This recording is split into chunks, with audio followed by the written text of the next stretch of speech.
A lengthy list of Republican officials took to Twitter to beseech President Trump to specifically call out the white supremacist. For these Republicans, it's clear the president's statement yesterday was far too vague. Senator Marco Rubio tweeted, "It's very important for the nation to hear the president describe events in Charlottesville for what they are, a terror attack by white supremacists." New Jersey Governor Chris Christie, a friend of the president's, wrote, quote, "We reject the racism and violence of white nationalists like the ones acting out in Charlottesville. Everyone in leadership must speak out."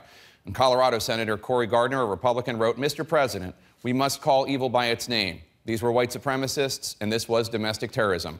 Those are just three of many. Joining me now is President Trump's Homeland Security Advisor, Tom Bossert. Mr. Bossert, thanks so much for joining us. The president decried hatred, bigotry, and violence on many sides, Republican officials, as you heard just there, did not think that was sufficient. On behalf of the White House, are you prepared to unequivocally condemn the white supremacists, racists, Nazis, and alt-right marchers? Yeah, absolutely I am, Jake. And let me start by thanking you here and taking a moment to pass my deep condolences and the White House's deepest condolences to the family and friends of the woman who was tragically killed yesterday, and to the family and friends and fellow servicemen that served with the two police officers who died responding to this terrible violence yesterday. It needs to be said, to put this into context, this wasn't just some fighting. This turned into an unacceptable degree of violence at all levels and ended in the most tragic way possible. And we have two police officers dead, part of the core backbone of the Homeland Security community. We all weep and pray for them. Sometimes these losses aren't noted enough in this political hyperbole. We have a young woman here that's passed away, and we have others critically injured. So let me start with that, and then let me answer your question. I think the President of the United States, and I appreciate the mayor yesterday and this morning talking to me, but earlier on your program here a moment ago saying this isn't about President Trump. This is about a degree of violence and of hatred that cannot be tolerated in this country. I, for one, was with the president yesterday and proud of the fact that he stood up and calmly looked into the camera and condemned this violence and bigotry in all its forms. This racial intolerance and racial bigotry cannot be condoned. Well, you say that the president was clear in condemning this bigotry, but listen to this. This is from an infamous neo-Nazi website. Quote, "Trump comments were good. He said he loves us all. Also refused to answer a question about white nationalists supporting him.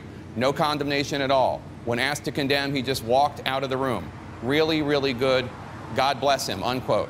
Mr. Bossert, that's a neo-Nazi website celebrating how equivocal and vague the President of the United States was. Are you willing to at least concede that President Trump was not clear enough in specifically condemning white supremacy?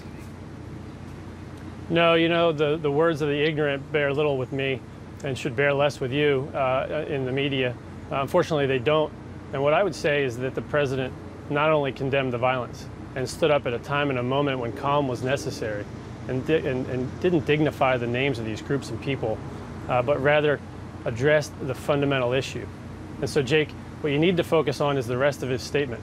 The president didn't just call for human beings to respect one another, which is his pragmatist core, fundamental, bare minimum, but he called for, ideally, Americans to love one another, for all God's children to love one another. That is a fundamental assault on the very nature of the hatred that we're seeing here. And I guess you're going to continue to press on the words he didn't say, but I'd like you to focus for just a moment on the rest of the statement that he did say. This is the kind of refutation of hatred that needs to be covered more. I think it's leadership. Well, it's not really what I think. It's about what Senator Marco Rubio and Senator Cory Gardner and Senator Orrin Hatch and Senator Ted Cruz and Governor Chris Christie and Congressman Pete Sessions and on and on and on, what they think. Yeah, they have gone public, making it very clear that they don't think President Trump was specific enough in condemning white supremacists. So it doesn't really have any effect or bearing what I think. I'm asking you, all these Republican officials who want the president to succeed are saying this didn't go far enough. Yeah, I think you should give yourself more credit, because what you do think does invade and pervade the things you say on air and the things that you cover. I also think that what you believe and what you think is important, as the president does as well. He believes all Americans should have a conversation and an open debate on this matter. This is unacceptable. This violence cannot stand. He made that clear yesterday. I think that the other statements that you've highlighted, Governor Christie and the other leaders in the party that you've quoted, have all said things similar. They've all denounced the violence, denounced the groups that showed up. And by the way, we had protesters and counter-protesters that showed up yesterday. This is the very challenge that confronted the mayor and his police officials and fire officials, the National Guard officials that were called out in advance. These were people who showed up intentionally looking for trouble. These weren't people that showed up to protest a statue. I'm sure there were good people in the group that had various opinions on the removal or maintenance of the statue. But what they found when they showed up were groups from outside that showed up on both sides, looking for trouble, dressed in riot gear, prepared for violence. It's not tolerated. It's not tolerable. I think what you saw is Republican unity in terms of denouncing it. And I think you saw the president stand up very clearly and not only denounce it, but rise to a presidential level of calling for a counter message of love and dignity and respect for fellow human beings. How many people did the counter-protesters kill yesterday, Mr. Bossert? Well, I'll tell you, one death is too many, Jake. And, but that wasn't by the counter-protesters. The victim was a counter-protester. The victim was a counter-protester. Hold on one moment, Jake. I don't for 1 minute, I don't for one moment, and I won't allow you for 1 second to put me in a position of being an apologist for somebody who is now a charged murderer. This individual should face swift justice.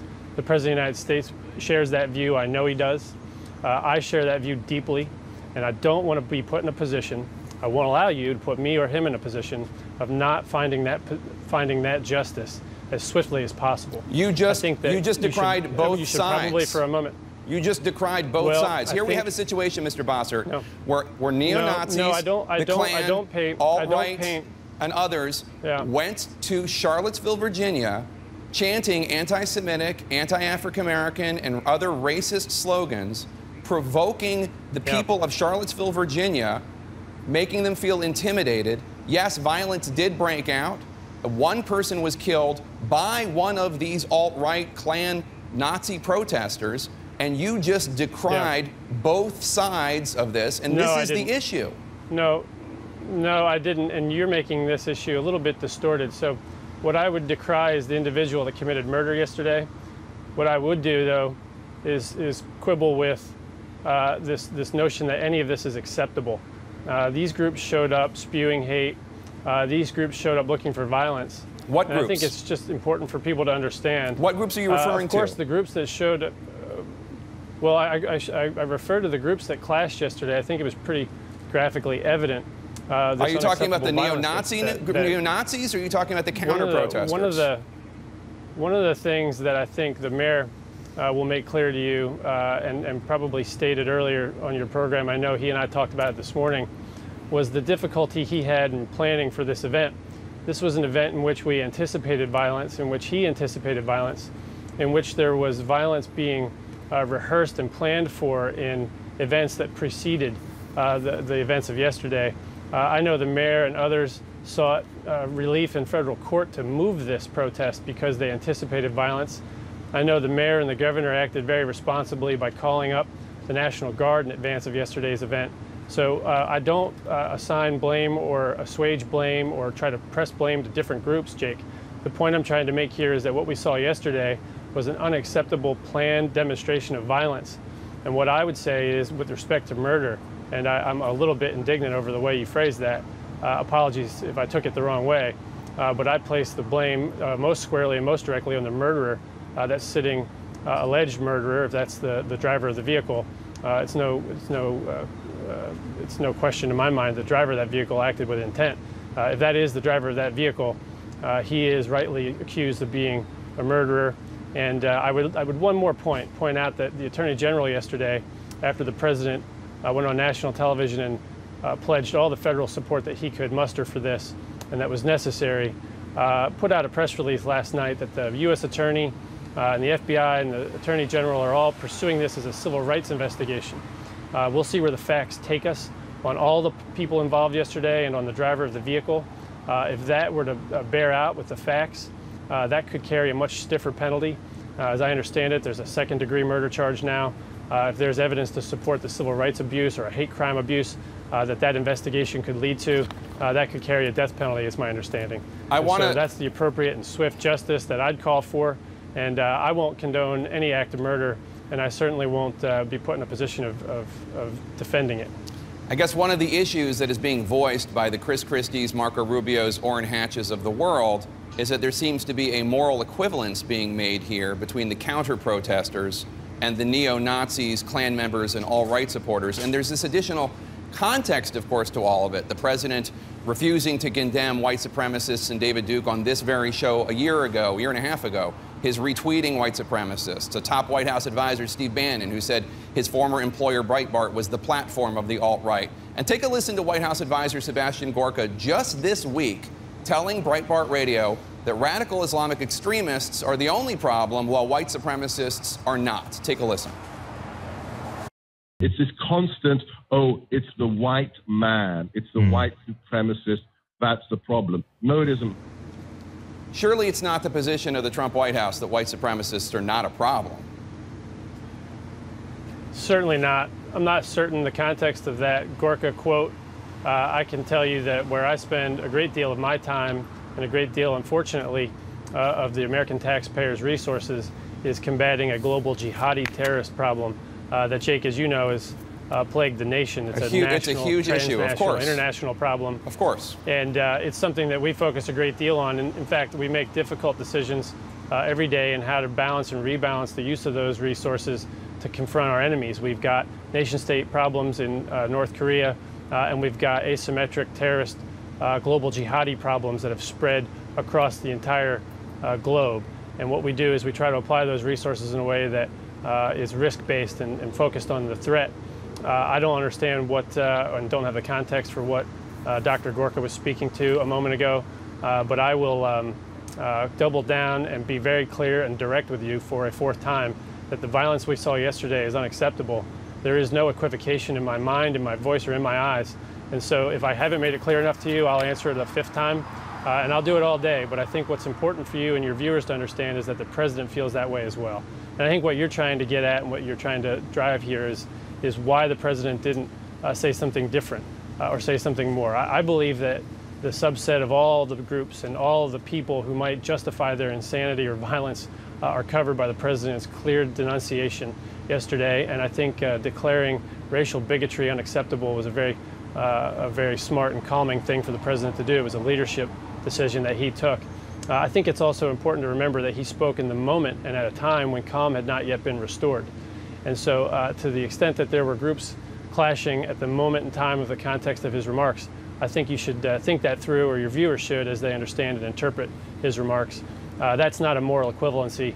It's not a moral equivalency to preach love either. It's not meant to not condemn hate, but it's meant to offer a counter view that could allow us to move forward and heal.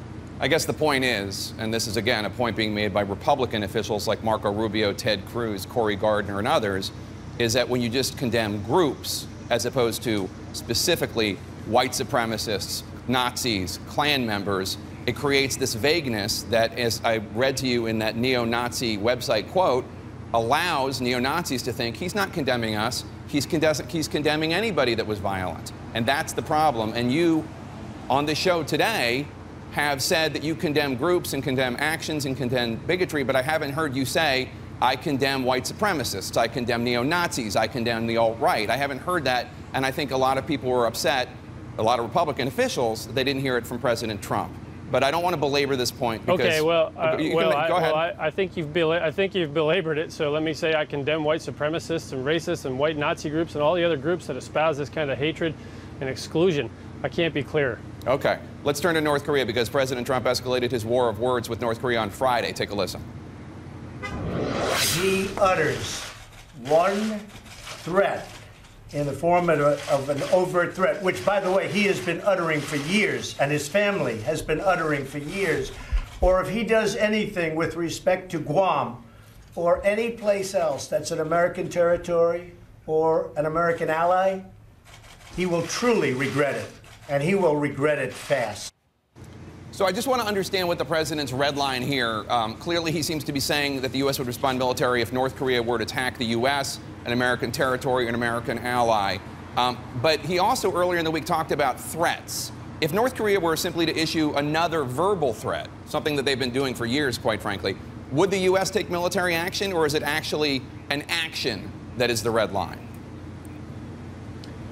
Well, one thing that's very clear, I was with your question until the very end there. I think President Trump has wisely not drawn red lines, and he's wisely avoided them. In fact, the one red line that he did inherit from the last president, he enforced. And I think what's clear is the president wants to match his rhetoric with his actions and be as measured as possible, but also, and I can't stress this enough, to look into the camera, to look into the eyes of the leadership in North Korea and say with no unwavering resolve that it is unacceptable that they continue to pursue a nuclearized ICBM program in the Korean Peninsula in North Korea. This is something that President Trump has inherited. He inherited, frankly, the last 3 presidents, so this transcends partisan politics, behaving in ways that tried to deploy and employ diplomacy and words without the necessary military action and might to give the space necessary for those talks and resolutions to succeed. And at this point, President Trump has not just issued tough talk, he's responded to it. And so I think the context of the clip that you just played there bears some repetition. The context here is the growing escalatory and very provocative, unacceptable threats from a North Korean leader who at this point seems not to recognize the clearly outmatched position that he and his people sit in.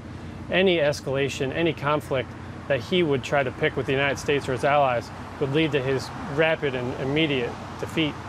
And for him to continue to threaten the United States of America, Guam, its allies, partners in the region, South Korea and Japan, is just unacceptable. And so what I think is important here is that the president has stated and has not backed away from his statement that he has, at this point, reached the conclusion that this leader needs to hear that he is not anymore going to talk about passive solutions. He is going to demand change, demand the denuclearized North Korean government.